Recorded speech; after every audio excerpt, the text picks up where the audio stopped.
Welcome to this lesson of DDM4422 Pro Tools 101. In this video, we'll talk about the various Pro Tools systems out there and the capabilities that each one holds. Pro Tools is the most widely used application for music and post-production in the world today. It integrates capabilities in audio and MIDI recording, composition, editing, mixing, as well as support for video. Pro Tools empowers both music and post-production professionals to easily achieve all of their production tasks within one easy-to-use interface. Essentially, Pro Tools is a multi-track, software-based digital recording and editing system. It uses the power of the personal computer to combine hard disk-based audio recording, graphical audio editing, MIDI sequencing, digital signal processing and mixing into an integrated system. With the ability to incorporate video files, Pro Tools has also established itself as the industry standard for post-production when it comes to mixing for picture. So Pro Tools is what we call a digital audio workstation, or DAW for short. It is an application that can handle the processing of audio, MIDI, notation, mixing, and post-production. Not all DAWs can handle all of these tasks. Like, for example, Logic Pro is good at handling MIDI, but can't really handle the processing needs of mixing and post-production. Similarly, Cubase is also fantastic at handling audio, MIDI, and is also quite good with mixing capabilities, but can't handle post-production tasks. And most of them, despite being good with MIDI, can't really do notation without relying on another software like Finale. Pro Tools is perhaps the only DAW that can handle all of these tasks really well. Even notation, yes. If you compose using Pro Tools, you can even print out your sheet music directly from Pro Tools without the need for Sibelius or any other app. I'll be demonstrating that for you all in one of our upcoming classes. This is what makes Pro Tools so popular. The requirements for your recording projects will determine the type of Pro Tools system that you will want to use. Pro Tools systems are available in two configurations, a software-only option or a software and hardware combined option. Let's take a look at the software-only options first. You have three choices here: Pro Tools First, which is a completely free version, Pro Tools, and Pro Tools Ultimate, which was also known as Pro Tools HD up until a few versions back. Let's start by exploring the features of Pro Tools First. This free version of Pro Tools works well if you are into music production only. I say this because we can't import video files into Pro Tools First. So if sound design for visual media is a task that you're looking to do, then Pro Tools First wouldn't be of much help to you. Pro Tools First is a host-based software, which means all of the audio processing is done by your computer's CPU itself. You don't need any special hardware for it to work. In fact, you don't even need any external interface.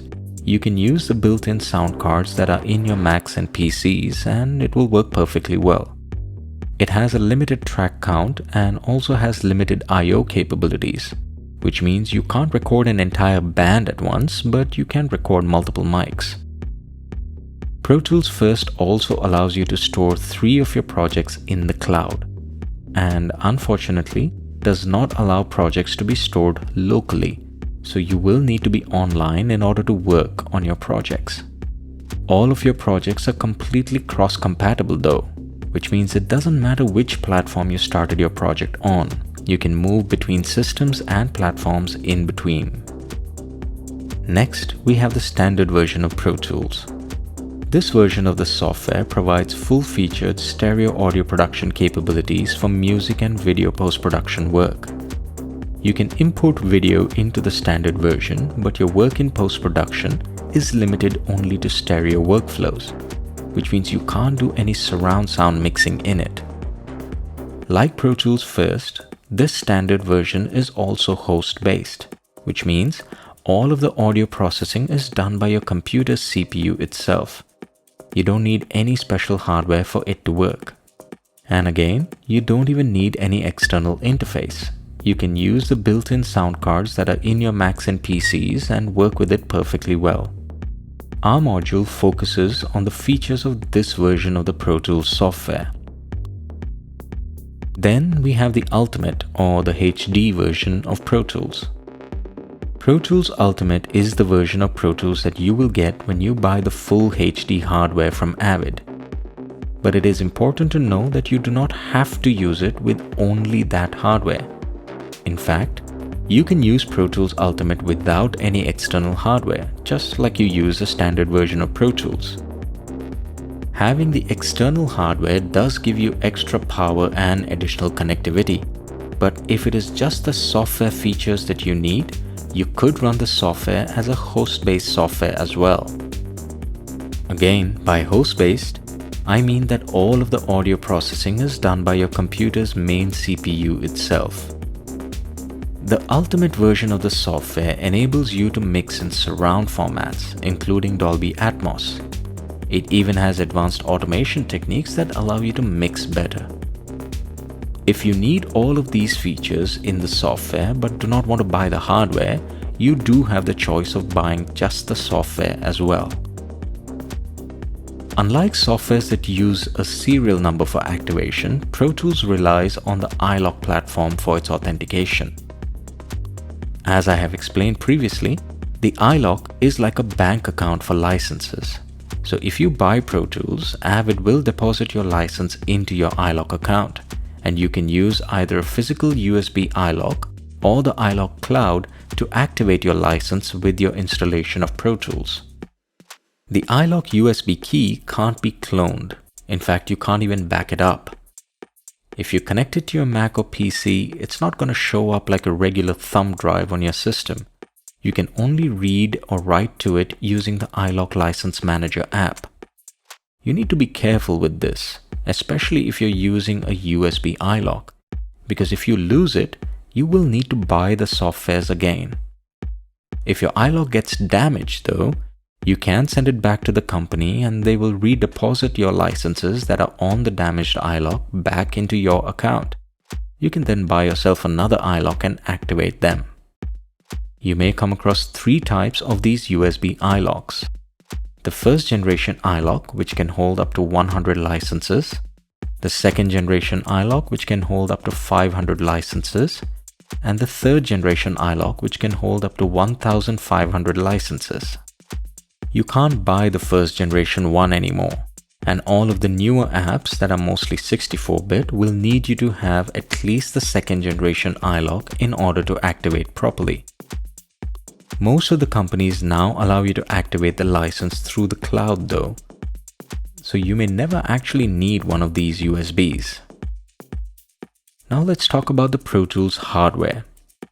Pro Tools systems can be either host-based, meaning they rely only on the processing power of the host computer for all mixing and processing of audio signals, or DSP accelerated systems, meaning that the computer's processor is supplemented by additional processor chips that are dedicated to digital signal processing, or DSP, for mixing and processing audio in real time.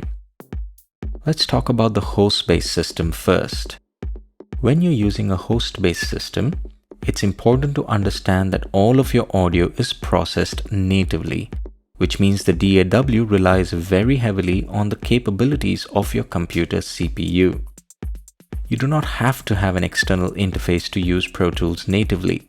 Since most computers today have a sound card built in, that can be your interface. Host-based system configurations include Pro Tools First, the standard version of Pro Tools software, and Pro Tools HD native systems, which is basically Pro Tools Ultimate or Pro Tools HD without the DSP hardware. Avid has a range of audio interfaces that are available for you to use in your host-based setup, like the Pro Tools Fast Track family of interfaces. There are 2 models in this family. The Fast Track Solo allows you to connect one microphone and one instrument, but only offers unbalanced outputs.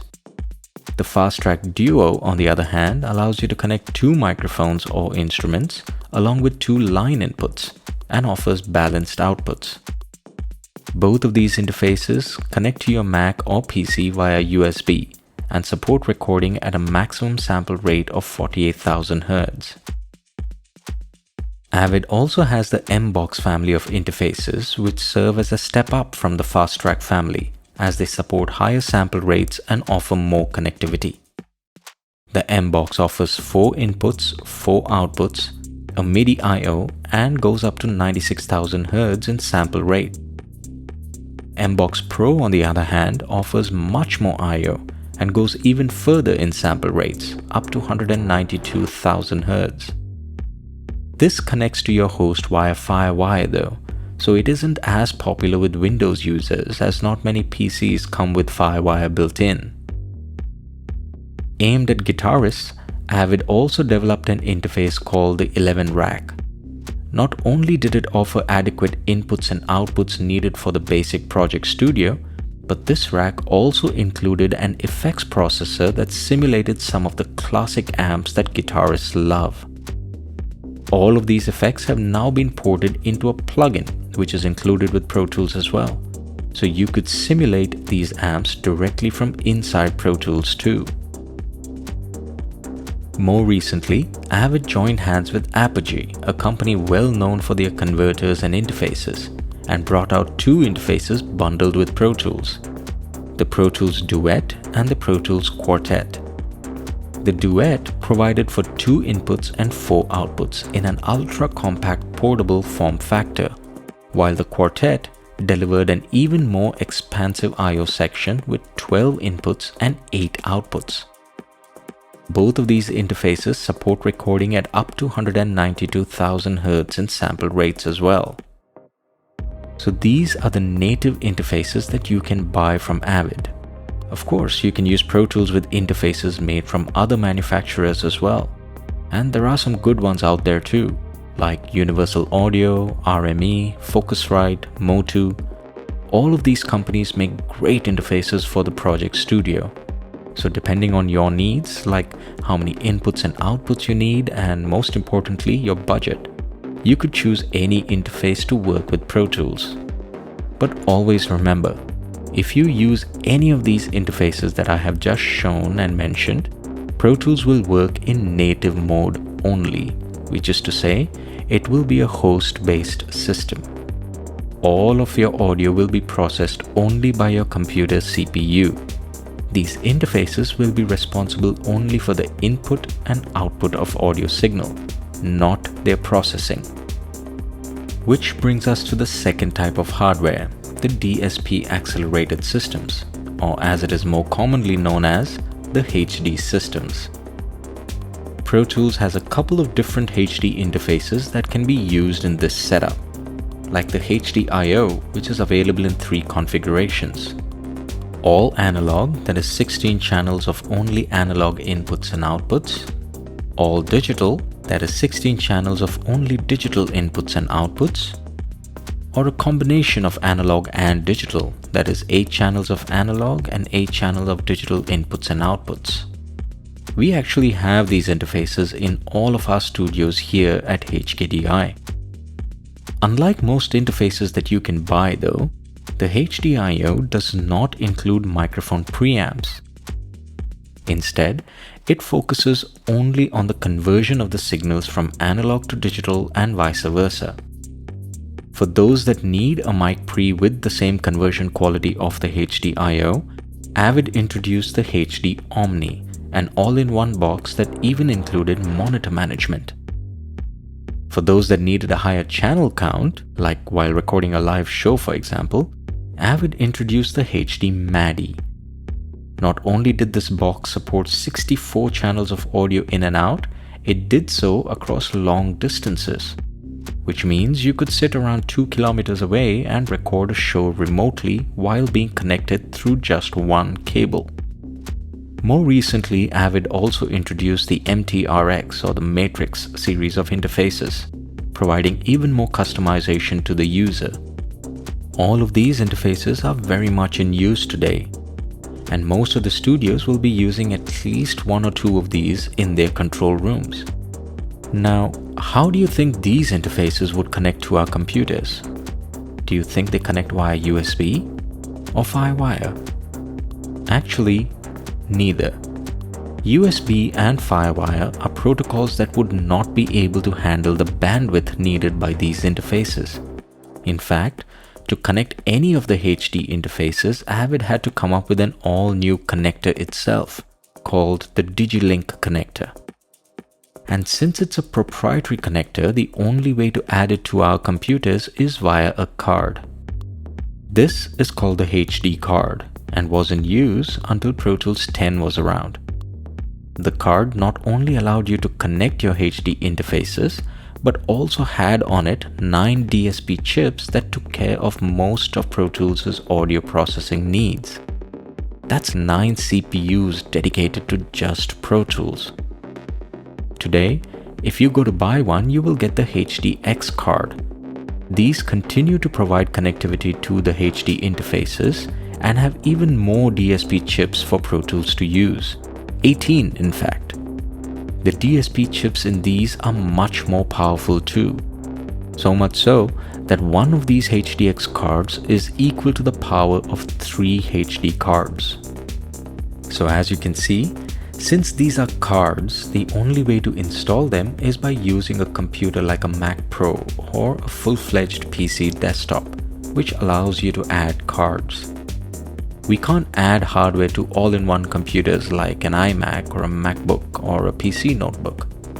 But that changed when the Thunderbolt technology was introduced. The Thunderbolt connection can handle the bandwidth that was needed.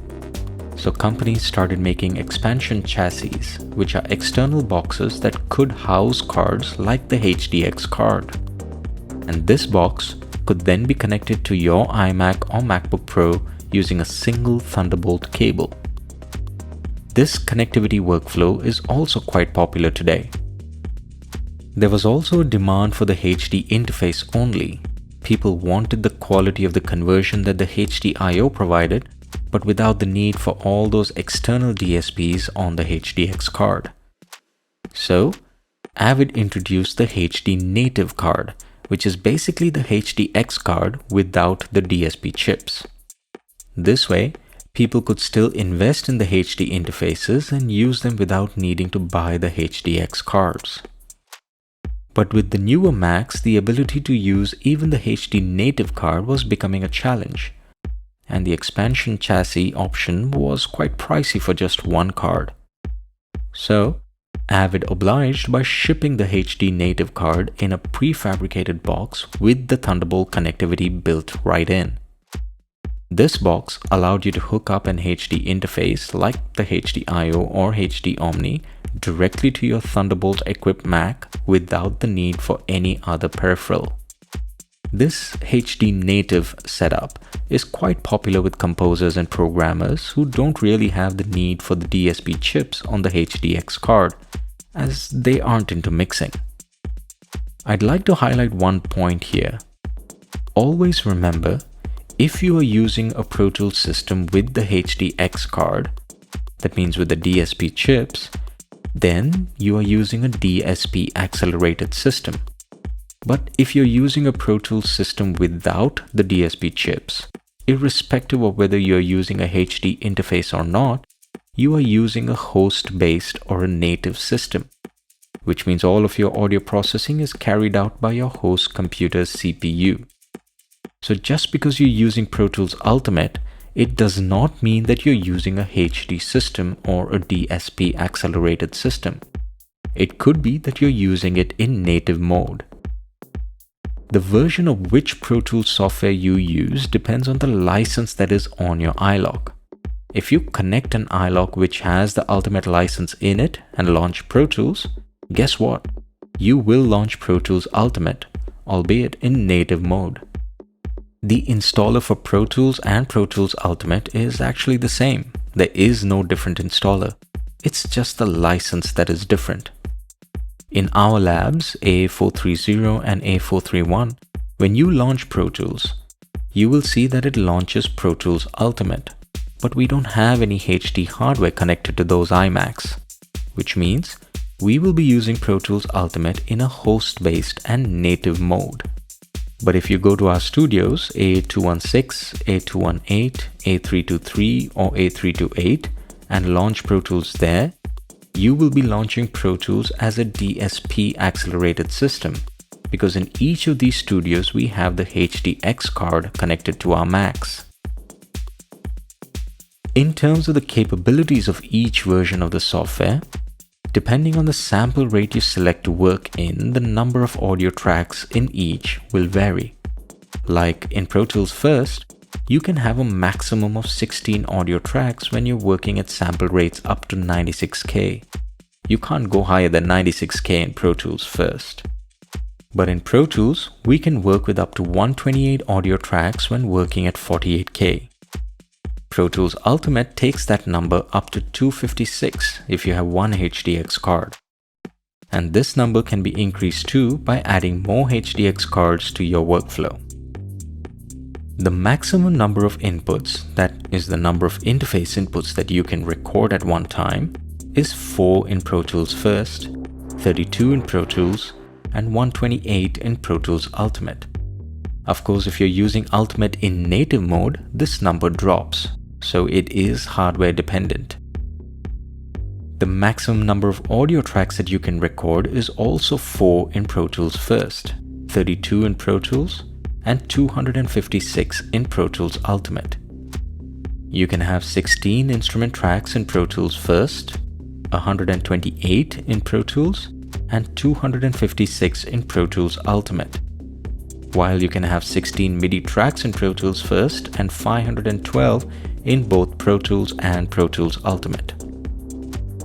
Our aux tracks are limited to 16 in Pro Tools First, with 128 in Pro Tools and 512 in Pro Tools Ultimate. All versions of the software give us unlimited buses though. And lastly, we can't use video in Pro Tools First, so we have no video tracks in that. We get one video track in Pro Tools as we can import only one video file in a session. But with Ultimate, we can have up to 64 video tracks and multiple video files as well. In fact, in Pro Tools Ultimate, you can even edit your video. Not anything advanced, but just the basic cut, copy, paste can be performed. Plugins are special purpose software components that provide additional signal processing and other functionality within Pro Tools. Pro Tools plugins come in 3 variants. Native plugins, which process audio in real time using the host computer's processing power. DSP plugins, which utilize the DSP chips on the HDX card for real-time processing, which means if you don't have a HDX card, you can't use these plugins. And lastly, Audio Suite plugins, which provide non-real-time file-based processing. When you get Pro Tools, you get a number of native DSP and Audio Suite plugins with it, most of which are made by Avid and by AIR, or Advanced Instrument Research. AAX is the format of plugins that Pro Tools uses today. This format was introduced with Pro Tools 10. Before that, native real-time plugins were in a format called RTAS, or Real-Time Audio Suite, and DSP real-time plugins were in a format called TDM, because the DSP chips on the old HD cards use the TDM technology, or time division multiplex technology, to process the audio. Both RTAS and TDM are not in use today. They have been completely replaced with AAX native and AAX DSP respectively. To ensure cross-platform compatibility, all Pro Tools files in a session must have a 3-letter file extension added to the file name. A file extension is how we identify what kind or format of file we have. Like image files can have the extension .jpg or .png. Similarly, audio files will have an extension based on the format of the file, like .mp3 or .wav and .aiff. Pro Tools session files use the .ptx extension. They have done so since version 10. Older versions were in a different format, so they had different extensions too. Like from versions 7 through 9, session files use the extension .ptf, and sessions created in versions older than 7 may use the extension .pts or .pt5. It's important to note that a newer version of Pro Tools will always be able to open a session created on an older version of Pro Tools, irrespective of what version it was made on. Which means we can open a Pro Tools 7 session in Pro Tools 12, but we can't do the opposite. We can't open a Pro Tools 12 session with Pro Tools 7. Lastly, it's always good practice to avoid using the following characters while naming your sessions and files. While some of these ASCII characters may be compatible with your operating system, they are not compatible with DAWs.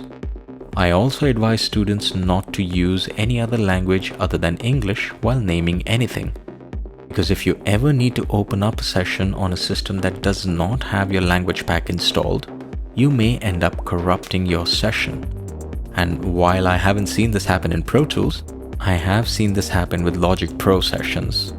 So best to stick to a universal language, English. And this brings us to the end of Chapter 1. In our first video, we have covered the principles of audio and the fundamentals of recording. In the second, we went over the history of Pro Tools. And in the third, we have looked at the various systems that Pro Tools has to offer and each of their capabilities. It would seem like a lot of information, but don't worry. The more you begin to use the platform and the tools, the more you'll get used to it. If there's anything you have not understood or would like for me to explain again, please feel free to reach out to me at any time. We can use our channel in Teams to discuss any point that you'll wish, so feel free to start a post there that everyone can contribute to and benefit from.